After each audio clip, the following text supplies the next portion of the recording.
Hello everybody, my name is Crystal. I'm in my flat in Rochester. I've just been out to the co-op and I've got the Mail on Saturday, the Mail.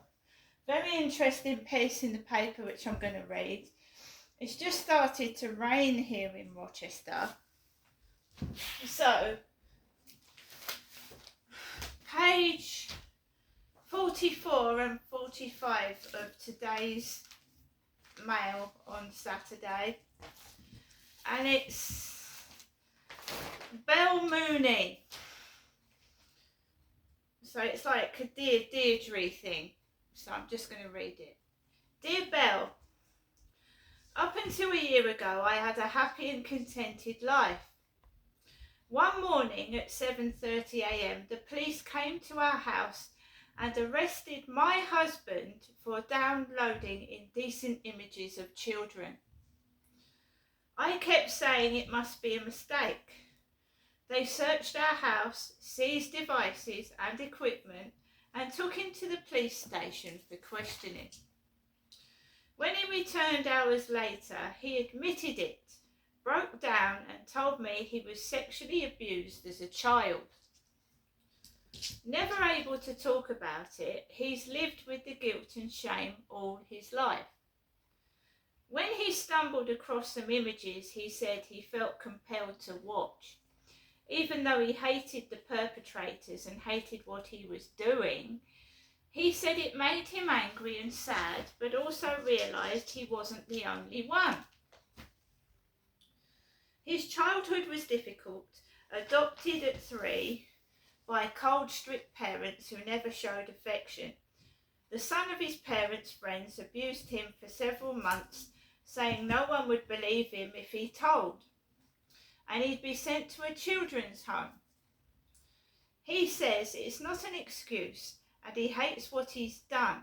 He is kind and caring and not the kind of person you think would do that sort of thing.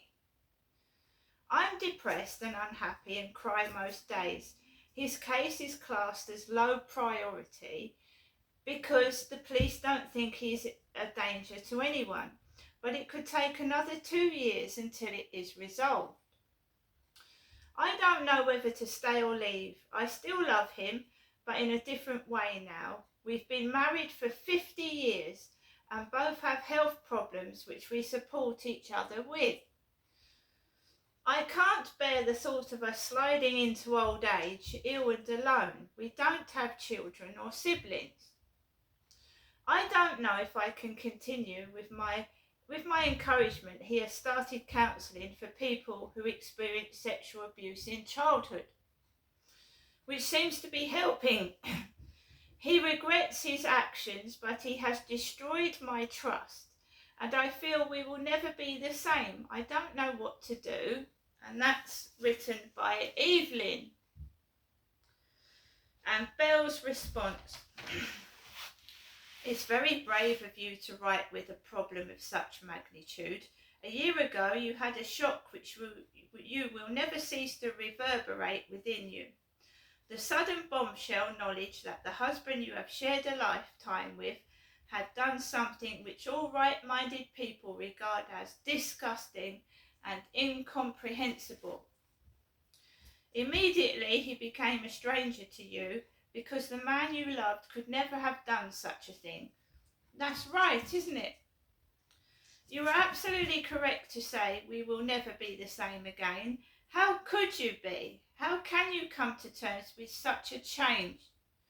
How can you deal with the turmoil of emotions, the clash between the deeply ingrained habit of caring and the surges of bewildered loathing? These are huge questions, and truly my heart goes out to you in your grief. Your husband did not die, and yet his old self is as good as dead. Now you have to decide whether it is possible to continue life with the damaged and guilty stranger who wears your husband's face.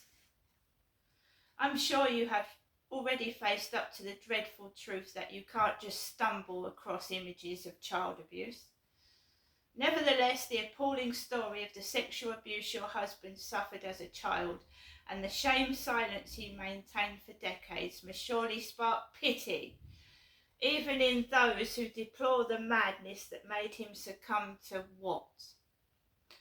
Evil is a word that comes easily when I imagine with horror and rage the abused children in those images he downloaded.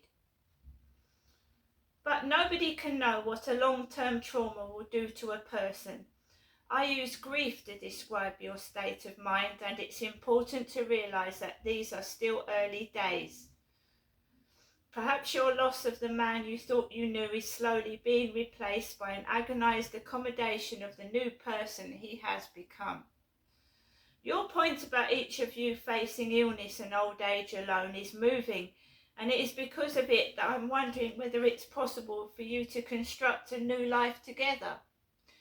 Just as he is having counselling, so talking to a professional could help you to pick your way through the thickets of shock and sorrow that beset you now. Of course you will never be able to look at your husband of 50 years in the same way again. But you already find it in your heart to feel some compassion for the pitiful man he has become. You can still remember the good times you shared together. You may decide that your small shared flame of love can flicker in the darkness. I wish you courage in these tough decisions. So, yes, how can a woman cope after she finds her husband's viewed vile child abuse?